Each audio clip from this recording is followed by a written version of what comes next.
നമസ്കാരം. Raf talk ഫുട്ബോളിലേക്ക് അവർക്കും സ്വാഗതം.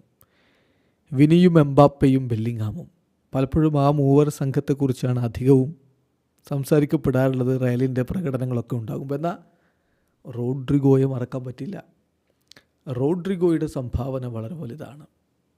റോഡ്രിഗോ ഇപ്പോൾ ചില കാര്യങ്ങൾ തുറന്നു പറയുന്നുണ്ട്. ഈ സീസണിൽ അദ്ദേഹത്തിൻ്റെ ഗോളുകളെപ്പറ്റി, 250 മത്സരങ്ങൾ റയലിനായിട്ട് കളിച്ചതിനെപ്പറ്റി, റയലിലേക്ക് വരുമ്പോൾ ഉണ്ടായിരുന്ന സ്വപ്നത്തെക്കുറിച്ച്, അതിപ്പോൾ ഇത്ര പെട്ടെന്ന് അച്ചീവ് ചെയ്യപ്പെടുമെന്ന് കരുതിയിരുന്നില്ല എന്നതിനെക്കുറിച്ച് അദ്ദേഹത്തിൻ്റെ വാക്കുകളിലേക്ക് നമ്മളൊന്ന് പോവുകയാണ്.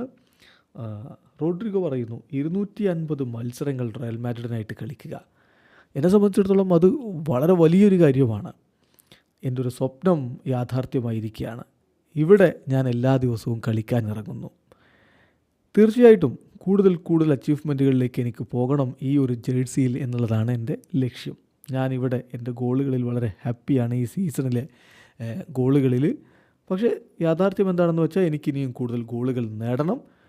കൂടുതൽ ബെറ്റർ ആയിട്ട് ഞാൻ ഓരോ ദിവസവും മാറിക്കൊണ്ടിരിക്കുകയാണ്. ഗ്രേറ്റ് ഷേപ്പിലേക്ക് ഞാൻ വന്നുകൊണ്ടിരിക്കുകയാണ്. ഞാൻ ഇവിടേക്ക് വന്നത് കിരീടങ്ങൾ എല്ലാം നേടുക, എല്ലാ കിരീടങ്ങളും ചൂടുക എന്ന ലക്ഷ്യത്തിലായിരുന്നു.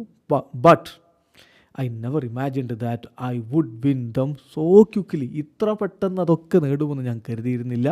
ഞാൻ ഒരിക്കലും വിചാരിച്ചിരുന്നില്ല എനിക്ക് ഇത്ര ചെറിയ പ്രായത്തിലെ 2 ചാമ്പ്യൻസ് ലീഗ് കിരീടങ്ങൾ നേടാൻ കഴിയുമെന്ന്. ഐ ആം വെരി ഹാപ്പി എന്നാണ് റോഡ്രിഗോ പറയുന്നത്. തീർച്ചയായിട്ടും അത് തന്നെയാണ് റയലിൽ ചേരുന്ന സൂപ്പർ താരങ്ങളുടെ ഒക്കെ ഒരു നിലവിലെ സ്ഥിതിവിശേഷം. ചെറിയ പ്രായത്തിലെ അവർ വലിയ നേട്ടങ്ങളിലേക്ക് പോകുന്നു. അവർ അത്രയും പ്രധാനപ്പെട്ടൊരു ക്ലബ്ബിലാണ് കളിക്കുന്നത്. അതിൻ്റെ റിസൾട്ടാണ് കാണുന്നത്. വീഡിയോ അവസാനിക്കുന്ന ഫുട്ബോൾ ലോകത്തെ കൂടുതൽ വിശേഷങ്ങളുമായി റാഫ് ടോക്സിൽ എത്താം.